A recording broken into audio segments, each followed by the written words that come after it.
آج پشاور کے ایک شادی ہال میں ایک خفیہ سی تقریب ہوئی، کسی کو نہیں آنے دیا گیا.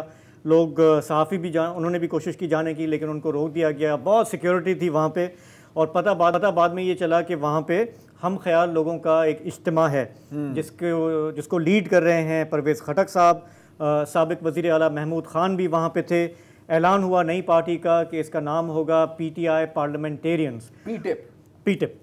ریاکشن بھی آئے پی ٹی آئی کی طرف سے. پہلے دو ایک میں بتا دوں، پھر آپ جو اس کا جو ایکچوئل ریاکشن ہے وہ آپ ہمیں بتائیں. اچھا، ایک تو ابو قاسم خود نے ریاکٹ کیا ہے کہ گڈ لک، اور یہ ایک بہت اچھی بات ہے کہ اور جماعتیں آئیں میدان میں جمہوریت کے لیے، اچھی بات ہے یہ. اور جو لاجواب ایک پکچر پی ٹی آئی کے آفیشیل فیس بک پیج پر پوسٹ ہوئی ہے، اگر وہ ذرا آپ ایک دفعہ اسکرین پر چلائیں نے.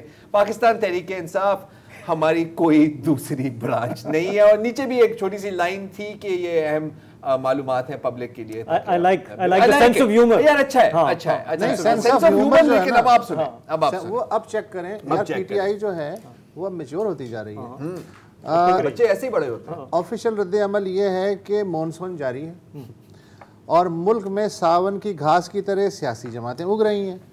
جمہوریت کی کھڑی فصل کو 14 جماعتی ٹڈی دل کے ذریعے تباہ کرنے اور سیاست کو جھاڑ جھنکار میں بدلنے کی کوششیں جاری ہیں. سیاسی میدان میں محکمہ زراعت کے افسران نئی فصلیں اگانے کے لیے دن رات سر توڑ کوششیں کر رہے ہیں. پنجاب میں بویا جانے والا ایک بیج یعنی آئی پی پی اتنا ناکارہ نکلا کہ پھوٹنے سے پہلے ہی کھیت میں دب گیا.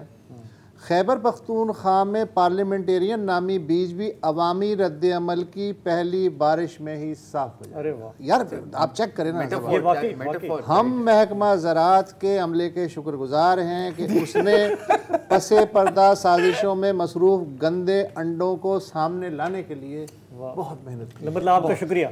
اچھا، پی ٹی آئی کے رہنما حماد اظہر، ان کا کہنا ہے کہ اجلاس کی تصاویر میں جو شرکا نظر آ رہے ہیں ان کے چہرے ذرا چیک کریں. وہ کسی نئی پارٹی کی افتتاحی تقریب میں نہیں بلکہ شاید اپنے ہی سیاسی جنازے میں شریک ہیں. اچھا، ہمارے ساتھ ہیں ہمارے پشاور بیورو چیف علی اکبر صاحب. علی، میں آپ سے یہ نہیں پوچھوں گا کہ کتنے لوگوں نے جوائن کیا ہے، آپ سے یہ پوچھنا چاہوں گا کتنے لوگوں نے تردید کر رہے ہیں اس وقت کہ یار ہمارا اس کے ساتھ کوئی تعلق نہیں ہے. 57 میں سے کتنے؟ جی 57 میں سے کتنے؟ آج جو دعویٰ کیا گیا ہے وہ پرویز خٹک کی جانب سے 57 ارکان کا کیا گیا ہے کہ ان کی حمایت جو ہے ان کو حاصل ہے، اور ظاہر ہے بہت سارے لوگ اس اجلاس میں شریک بھی ہوئے. جو نہیں ہوئے ان کے نام لیے جا چکے ہیں. اب تک کے اطلاعات کے مطابق کوئی 10 سے 12 لوگ ایسے ہیں جنہوں نے اس شمولیت کی تردید کی ہے، اور ان کا یہ کہنا ہے کہ وہ شامل نہیں ہوئے.